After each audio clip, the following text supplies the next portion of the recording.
Growing up in a small town, I always heard of the rich history that our town had.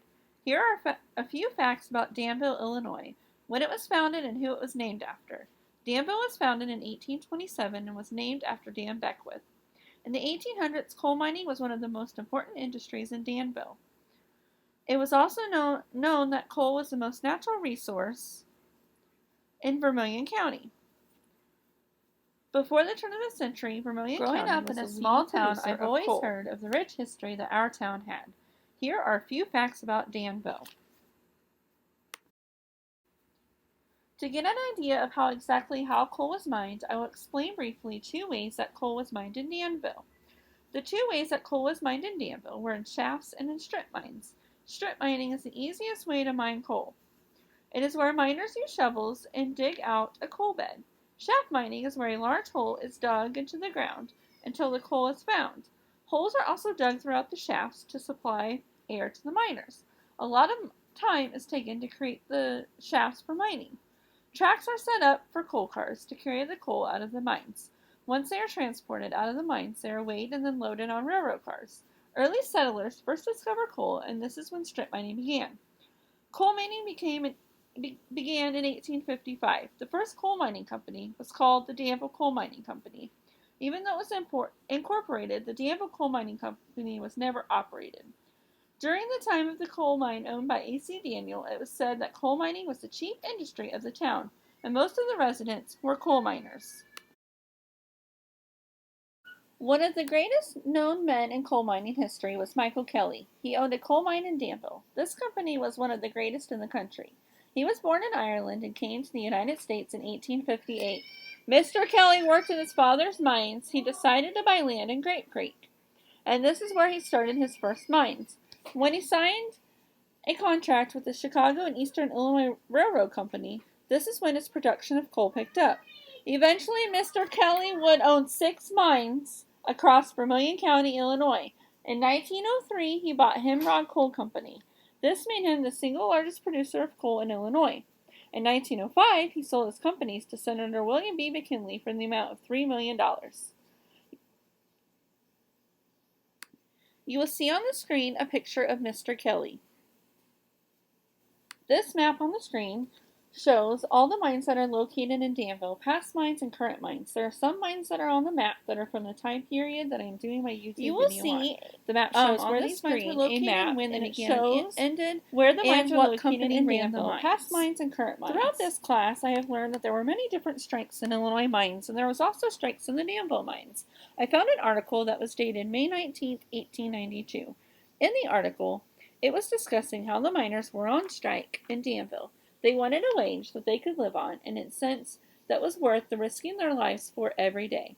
In this article, it talks about how it was not possible to give the men the types of wages that they wanted because it would not be worth it.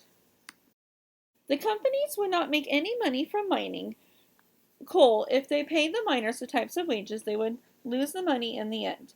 The companies would have to charge a large amount of money for coal, which consumers would not pay. I found it interesting in the article how it talks about how taxpayers would have to chip in and help cover costs, including those of wages. I cannot imagine something like that coming up in today's society. Not only did companies control what the miners did at work, but also they controlled what they did at home. A lot of the times the companies owned the land and their homes on that land. When the miners participated in strikes, it was usually their last resort. When they went on strike, they were not making any money. Another article I ran across from 1897 is talking about how Danville miners were having issues with contracts. They would not agree upon weighing the coal before it was placed on the cars. The article states that they thought that there would not be a strike at this time.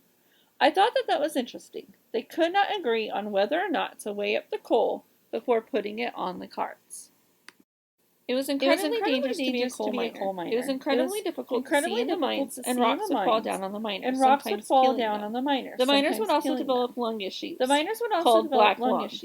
top of the dangerous conditions, coal miners would have to work long days, at least 10 hours a day. It was due to the fact that they were all around. They would have to shovel the coal, load the coal into the cars, on top of the dangerous conditions, coal miners would have to work long days. I stated before, the miners would work long hours and the houses that the miners would live in. 10 hours a day. The work was backbreaking. They would have to also shovel own the the coal, stores load the coal into the on cars, the properties and push as the cars well. outside. And if the I was miners shocked to refused find to out how shop much with the them, miners they would would make be each fired. year.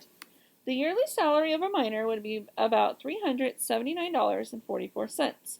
I stated before that the companies owned the land and the houses that the miners lived in. There's a little museum in Danville that provides a lot of information on a lot of the history in Danville. One day I visited the museum with my daughter. We saw a desk that Abe Lincoln used when he practiced law in Danville, and a bed that he once slept in. The museum also has a section dedicated to mining. If you see on the screen, there are some pictures that I took the day I visited. You will see pictures of equipment, paperwork, and a handbook. I enjoyed visiting the museum. Seeing these items up close was pretty amazing.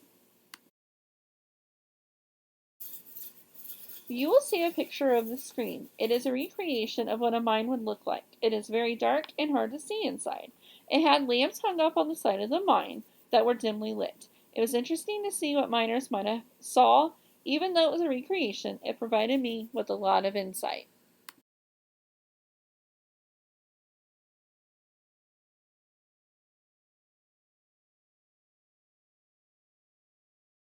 As you can see on the screen, there are names listed of those who died in the mines in Danville during the 1800s. You can see, or you will hear that a lot of the deaths were due to falling in the mines. There are several names that I felt as though they deserved to have their names listed because of the job that they did. They are listed in Coal mining was an alphabetical important but order dangerous with the job. dates They are given. listed in alphabetical August order, 15th, given 1899, the deaths, Anton the dates that they Ajax. died. August 15th, 1899, Anton Ajax was 22 years old when he died. Thomas Baskerville, October 21st, October 21st, Thomas 1896. Baskerville. He was an African American miner. He was 60 years old when he died. He fell from the roof of his coal mine. He was married and he left 19 children behind. March 23rd, 1895, Thomas Casey was 34 years old when he died. He was killed by falling coal. In total, the coal weighed about 150 pounds. May 19, 1884, Frank Jones, who was 47 at the time of his death, and his son George Jones, who was 15 years old at the time of his death. They were killed when coal fell on both of them. The father left behind a wife and 3 other children. December 21st, 1899, William Pickett was 32 years old at the time of his death. He died when a large rock fell on him. He was married and he had 3 children at the time of his death. Christopher Yarling was 38 years old at the time of his death. He died when coal had fallen on top of him. He was married at the time of his death and had 4 children.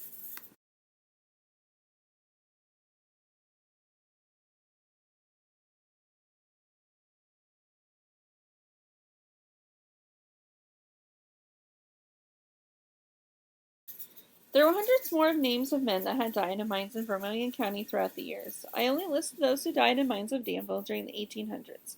As I was going through the list of names, I was incredibly shocked and saddened by the ages of the men. The youngest was 15 years old, and the oldest was around 70 years old. I can't imagine having my child work in the mines at that young of an age, or even have a relative working in the mines at the age of 70. I had discussed how dangerous and hard work it was to work in the mines. I also stated that many of the deaths were due to fallen rock, a few were from falling, and others were from explosions. It amazes me that these men worked for so little money, risked their lives on a daily basis, and some paid the ultimate price. Over the past few years in Danville, it has gotten a lot worse when it comes to unemployment and to crime. In a way, Danville has almost become a ghost town. There is not a whole lot here. Danville was once a boom town, and Vermilion County was once the leading producer of coal in the state. Times have changed, and Danville is no longer a mining town. If you did not grow up here or know very much about Danville, you would have no idea about the rich history of this once booming town. I am lucky enough to be from this town and to know about the history, and I have to say I am pretty proud for being from this area. Doing this research, I have stumbled upon facts that I did not know about, and I have found out many men died while coal mining. These men worked a hard and dangerous job for very little money. What these men made in a year, most people make a week these days, a little over $324. I hope after watching my YouTube video, you learned something new about Danville and about coal mining.